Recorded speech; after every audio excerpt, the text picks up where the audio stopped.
Louvado seja nosso Senhor Jesus Cristo, para sempre seja louvado. Irmãos, hoje então, nesta quarta-feira, dia 20 de agosto, vamos fazer a meditação do Evangelho do dia, Mateus capítulo 20, versículos 1 ao 16. Não esqueça de dar o seu gostei, de compartilhar esse conteúdo com a sua comunidade. Vamos então agora iniciar o anúncio do Evangelho. Proclamação do Evangelho de nosso Senhor Jesus Cristo, segundo Mateus, glória a vós, Senhor. Naquele tempo, disse Jesus aos seus discípulos esta parábola. O reino dos céus é como a história do patrão que saiu de madrugada para contratar trabalhadores para a sua vinha. Combinou com os trabalhadores uma moeda de prata por dia e os mandou para a vinha. Às 9 horas da manhã, o patrão saiu de novo, viu outros que estavam na praça desocupados e lhes disse: Ide também vós para a minha vinha. Eu vos pagarei o que for justo. E eles foram. O patrão saiu de novo ao meio-dia, às 3 horas da tarde, e fez a mesma coisa. Saindo outra vez pelas 5 da tarde, encontrou outros que estavam na praça e lhes disse: Por que estáis aí o dia inteiro desocupados?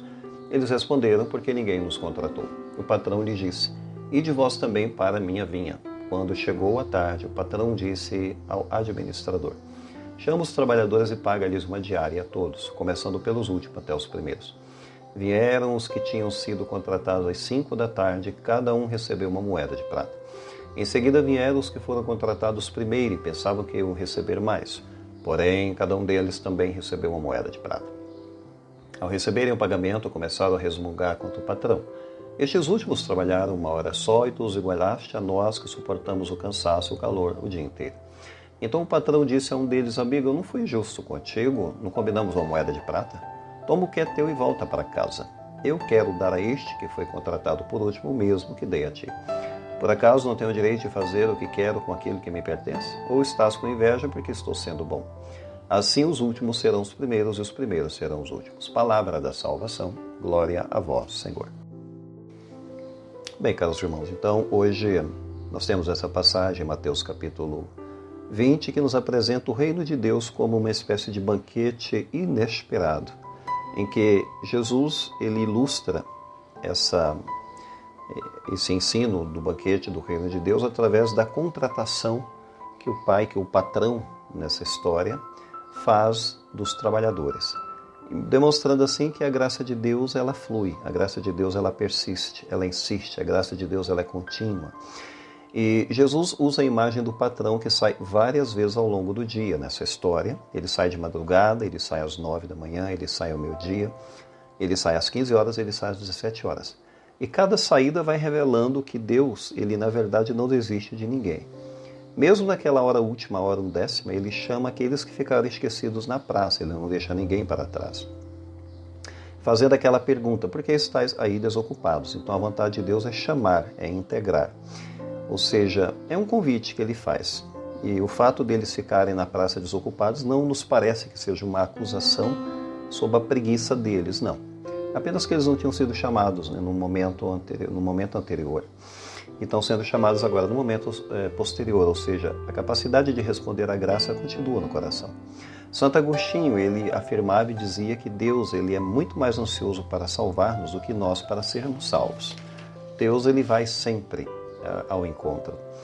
E, por outro lado, nessa história existe um pagamento escandaloso, um pagamento fora de proporção, mas o que revela a economia do dom da graça de Deus. Então, Deus ele é pródigo. E ele, então, faz o início do pagamento pelos últimos, ao invés de ser pelos primeiros. Portanto, essa ordem inversa expõe também os corações, sem dúvida, porque há uma generosidade muito grande para com os últimos. E, por outro lado, existe uma insatisfação, ou talvez até um resmungo daqueles que acham que mereceriam até mais, porque eles suportaram o cansaço, o calor do dia inteiro, então eles pensavam que iam receber um pagamento maior. Bom, isso pode ecoar em nossa vida quando de fato a gente questiona a conversão tardia de alguém. Esses que são chamados por últimos podem ser uma imagem para nós das pessoas que foram alcançadas por últimos na salvação ou na conversão. E talvez até porque a gente exige reconhecimento por nossos méritos espirituais, porque a gente acha que tem méritos espirituais e esquece que tudo é dom de Deus. Talvez a gente queira um Deus contador também, um Deus contabilista e não um pai amoroso, um pai pródigo. Bom, de fato, a história vai revelando para nós que Deus ele tem o direito de usar os seus dons do jeito que ele quer. Ele tem o direito do amor. Entre aspas, não combinamos uma moeda, amigo?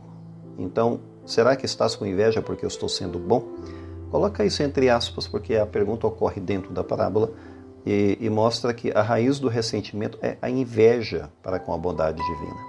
Ou seja, seria uma incapacidade dos servos de se alegrar com a graça alheia, com a salvação que está sendo dada para essas pessoas alcançadas por último? Bem, Deus ele quer conceder essa graça. Então a salvação ela não é salário, ela é um dom de Deus. Deus ele não paga serviços, Deus ele presenteia os seus filhos. É assim que Deus age, que Deus sempre vai agir. Portanto, a parábola ela nos interpela em várias frentes ou em vários sentidos. Primeiro, se você é o último da fila, talvez porque você se sinta sem valor, se sinta menosprezado, se sinta sem dignidade, etc., temos que nos lembrar que a vinha nos espera. Nunca é tarde para responder ao chamado de Deus. Sempre vai haver a chance. Deus vai sempre dar a chance. Agora, se você é o primeiro, o servo fiel, mas talvez com o coração farisaico, tem que se perguntar, né? Cuidado com o resmungo. Cuidado com essa inveja para com a bondade de Deus. Enfim, são situações da graça de Deus agindo nesse mundo, agindo na nossa vida, e a gente tem que se perguntar como que a gente se encaixa aí. Ou que tipo de conversão a gente ainda precisa para com o nosso coração. Vamos agora encerrar com a bênção final. Não deixe de dar o seu gostei para esse conteúdo. O Senhor esteja convosco, Ele está no meio de nós. Abençoe-vos Deus Todo-Poderoso, o Pai, o Filho e o Espírito Santo. Amém. Fiquemos em paz, o Senhor nos acompanhe, graças a Deus.